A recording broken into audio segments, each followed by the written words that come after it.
En 1928, la Suisse suivra, tous les pays scandinaves adopteront des lois identiques. En 1934 à 1935, 63 000 personnes seront ainsi stérilisées en Suède jusqu'en 1975, 40 000 en Norvège et 54 000 en Finlande.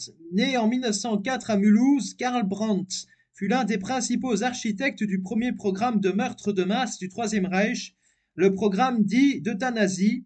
Promu commissaire général à la santé et à l'hygiène, il devint la principale autorité médicale du régime nazi. Fonctionnaire de premier plan, il jouissait de pouvoirs étendus dans le contrôle et la coordination de la médecine civile et militaire, ce qui recouvrait également les expériences médicales menées sur les prisonniers des camps. Brandt considérait qu'un bon médecin devrait faire preuve de force et de courage et se mettre au service de la communauté nationale plutôt que de laisser libre cours à cette faiblesse que constitue la compassion. Il admirait la hardiesse des médecins, leur aptitude à décider de la vie et de la mort sans attachement émotionnel ni sentiment de culpabilité. À l'inverse, il considérait comme du sentimentalisme déplacé l'éthique médicale chrétienne telle que la prônait Albert Moll, qui avait réuni en 1902 dans un ouvrage intitulé Éthique de la médecine 600 cas d'expérimentation médicale pratiquée sur des êtres humains contraires à l'éthique. L'opération d'euthanasie constitue la première étape du programme de meurtre de masse du gouvernement nazi. Précédant de près de 2 ans la solution finale, les coupes dans les budgets publics d'aide aux infirmes qui avaient précédé leur élimination systématique répondaient à la volonté de récupérer les ressources destinées aux improductifs pour en faire, pour en faire profiter les précieux citoyens allemands, action préconisée depuis longtemps par les membres du mouvement eugéniste. En 1936, un docteur en médecine allemand, Helmut Unger, publie une nouvelle relatant l'euthanasie d'une femme pratiquée par son mari, un médecin imaginaire. Le livre est un succès commercial, mieux les services de propagande du Troisième Reich s'en emparent et en font un film qui enfonce encore un peu plus le clou et rend légitime les campagnes de stérilisation menées au nom de l'eugénisme et de la pureté raciale. En 1938, Adolf Hitler accorde à un couple d'Allemands le droit de procéder à l'euthanasie de leur nourrisson atteint d'un mal incurable. Le précédent vient de naître. Un comité de la mort miséricordieuse est mis sur pied.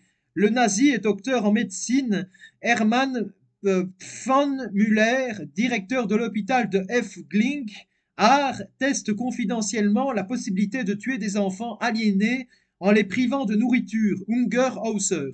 Au printemps 1939, les stratèges de l'euthanasie menés par Philippe Bouhler, directeur de la chancellerie privée de Hitler, et Karl Brandt, médecin privé de Hitler, mirent sur pied une coopération secrète d'extermination des enfants infirmes. Le 18 août 1939, le ministère de l'Intérieur du Reich faisait paraître un décret stipulant que les médecins, infirmiers et sages-femmes devaient déclarer tout nouveau-né et enfant de moins de 3 ans présentant des signes d'arriération ou de mongolisme, en particulier lorsqu'il coexistait avec une surdité ou cécité, microcéphalie, hydrocéphalie sévère ou progressive, ou encore avec des difformités diverses, parmi lesquelles l'absence de certains membres ou malformations sévères de la colonne et paralysie, y compris les atteintes de paralysie cérébrale, anciennement appelées diplégie, spastique ou maladie de Little. Celle-ci provoque des paralysies des membres inférieurs et des spasmes. Comme nous l'apprit le témoignage de Fritz Mennecke au procès des médecins de Nuremberg, l'âge des enfants fut d'abord relevé à 8 ans, puis à 12 ans, pour finalement y inclure les adolescents jusqu'à 17 ans. Les estimations les plus prudentes font l'état de l'assassinat d'au moins 5000 enfants handicapés, mentaux ou physiques, par privation de nourriture ou surdose médicamenteuse et létale dans quelques 30 unités pédiatriques spéciales disséminées dans tout le Reich. À partir de 1940, une opération d'extermination des adultes fut lancée parallèlement au meurtre de masse pratiqué sur les plus jeunes, intitulée Opération T4. Ce projet avait été baptisé en référence à son quartier général, situé au numéro 4 de KA Tiergartenstrasse à Berlin, sur le modèle du programme destiné aux enfants et par la suite aux adolescents. Les responsables de l'opération T4 entreprirent à l'automne 1939 de distribuer à tous les responsables de santé publique d'hôpitaux, d'asiles psychiatriques et de et de maisons de repos pour malades chroniques et vieillards, des questionnaires soigneusement élaborés, l'espace limité, la formulation employée et les instructions qui étaient données laissaient penser qu'il s'agissait d'une simple enquête statistique. Les sinistres objectifs du questionnaire ne transparaissaient que dans l'accent mis sur la capacité des patients à travailler sur les catégories proposées pour identifier ces derniers: personnes souffrant de schizophrénie, d'épilepsie, de démence, d'encéphalite et d'autres désordres psychiatriques ou neurologiques, personnes n'étant pas de sang allemand ou apparenté, aliénées, criminelles ou internées pour raisons criminelles et personnes internées depuis plus de 5 ans.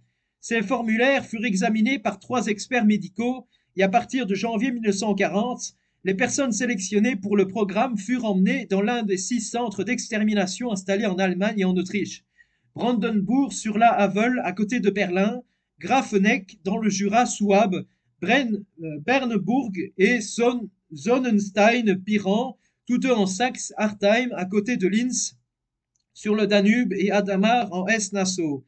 Quelques heures plus tard, après leur arrivée dans ces centres, les malades sélectionnés étaient gazés dans des chambres spécialement conçues à cet effet. Le programme recommandait que les manettes d'administration du gaz soient manœuvrées par le médecin. C'était donc au médecin de service qui avait examiné les patients de les gazer et de fournir pour chacun d'entre eux une cause et une date de décès fictive en vue de l'établissement des certificats et des papiers officiels. Adolf Hitler ordonna l'arrêt de l'opération T4 le 24 août 1941 selon les calculs effectués par le personnel. Les statistiques Artheim: 70 273 handicapés physiques et mentaux avaient péri dans les 6 centres d'euthanasie entre janvier 1940 et août 1941. L'ordre d'interruption ne signifia cependant pas l'arrêt des meurtres. Le programme se poursuivait pour les enfants et dès 1942, une volonté de reprise de l'opération sur les populations adultes aboutit à une seconde phase d'extermination dont le manque apparent de coordination amena de nombreux universitaires à parler de manière erronée d'euthanasie sauvage. La chancellerie du Führer, moteur du dispositif T4, continuait de sélectionner, transporter et traiter ses victimes. Les autorités locales décidaient du rythme de l'extermination. Recourant à la technique des surdoses médicamenteuses et des injections létales, la machine d'extermination de l'opération T4 continua de tuer dans plusieurs lieux d'internement disséminés dans tout le Reich jusqu'à l'arrivée des troupes alliées au printemps 1945. Entre le mois d'octobre 1939 et à la fin de la Seconde Guerre mondiale en Europe, le programme d'euthanasie coûta la vie à environ 200 000 patients handicapés, internés dans des asiles en Allemagne et dans les territoires annexés par le Reich. Au cœur de l'été 1941, l'évêque catholique de Münster, Clément Auguste von Galen, décide de frapper un grand coup contre le programme Action T4. Voici quelques extraits de son sermon prononcé le dimanche 3 août 1941. À mon grand regret, je dois vous informer que pendant la semaine passée, la Gestapo a continué sa campagne d'annihilation contre les ordres catholiques.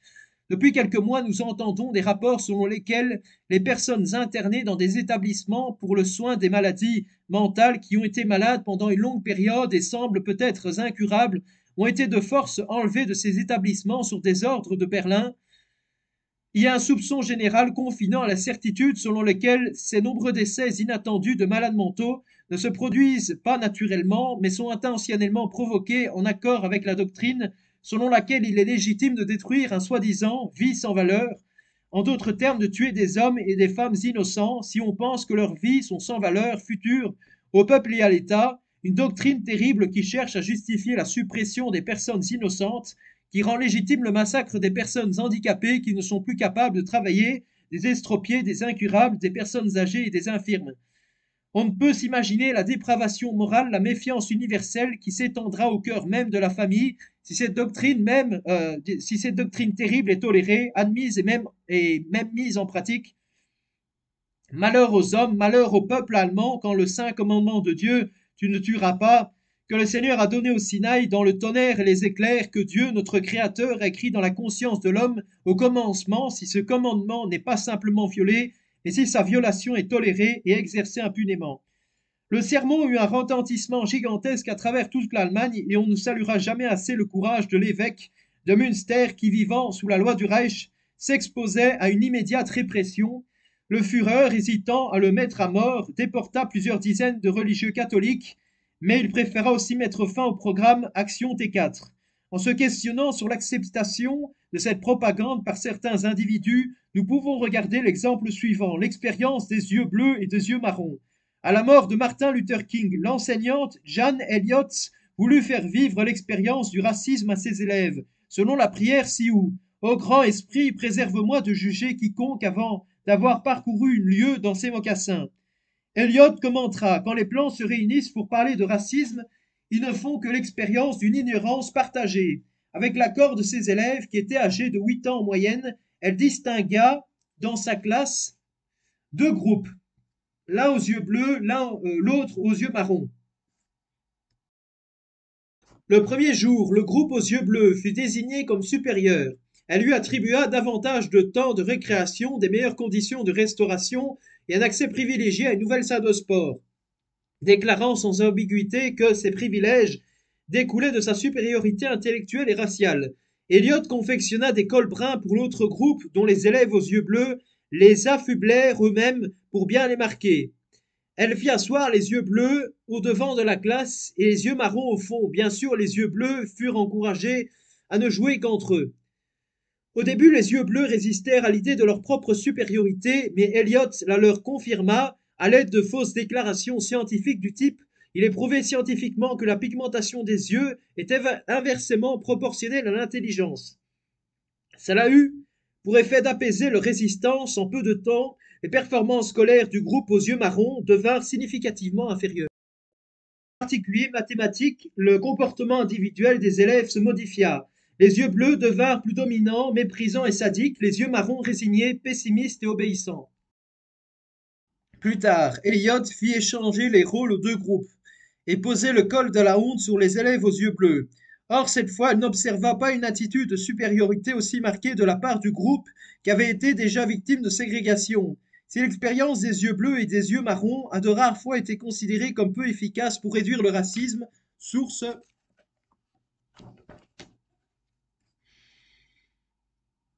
Pedersen, Pedersen, A. Walker, I. Rapley, M.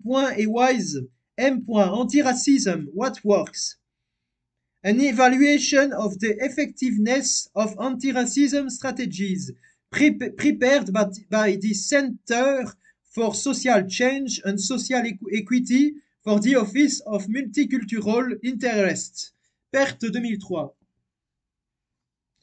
Sa prémisse, se mettre dans les mocassins de l'autre, demeure scientifiquement confirmée par une autre expérimentation de réalité virtuelle, cette fois, dans laquelle des chercheurs ont mis quelqu'un dans la peau d'un noir. Source CF. Encart, pour combattre le racisme, devenez noir, page 242. Et en fait, cette expérience, ça me fait penser au bouquin, et il y a aussi eu un film qui s'appelait La Vague, qui se base sur une histoire vraie. La Vague, c'est un film en gros qui se passe dans une classe avec des élèves qui ne comprenaient pas pourquoi les Allemands ont suivi Adolf Hitler durant la Seconde Guerre mondiale, et le professeur va faire une genre d'expérience sociale, mais malheureusement qui va dégénérer. Fondation française pour l'étude des problèmes humains.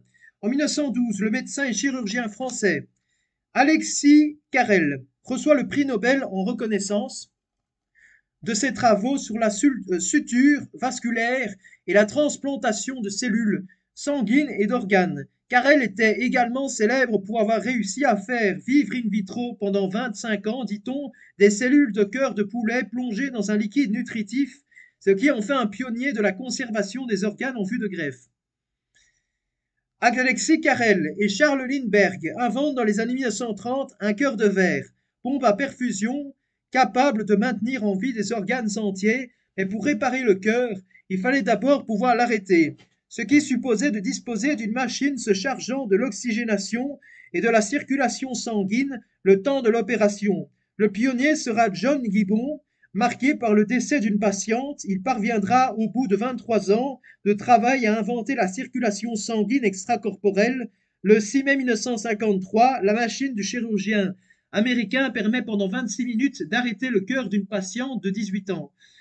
La chirurgie cardiaque moderne peut naître. Charles Lindbergh était un eugéniste. De son côté, Carroll se montrait très critique vis-à-vis des propositions qui nourrissent les discours de l'eugénisme. Il soutient que la stérilisation des femmes et la castration des hommes ont des effets nocifs, que la médecine n'abolira jamais la mort et que mieux vaut prolonger la jeunesse que la vieillesse, et que les pratiques eugénistes seront incapables d'améliorer beaucoup d'individus, que la criminalité n'est pas héréditaire parce qu'il faut prendre en compte les influences du milieu. Il se refuse donc à l'élimination des enfants de mauvaise qualité et soutient que les dégénérés doivent leur état à d'autres facteurs que l'hérédité. En 1935, il publia L'homme, c'est inconnu, qui fut l'objet de multiples traductions et rééditions et dont le succès mondial dure jusqu'aux années 1950. À très bientôt pour une prochaine vidéo.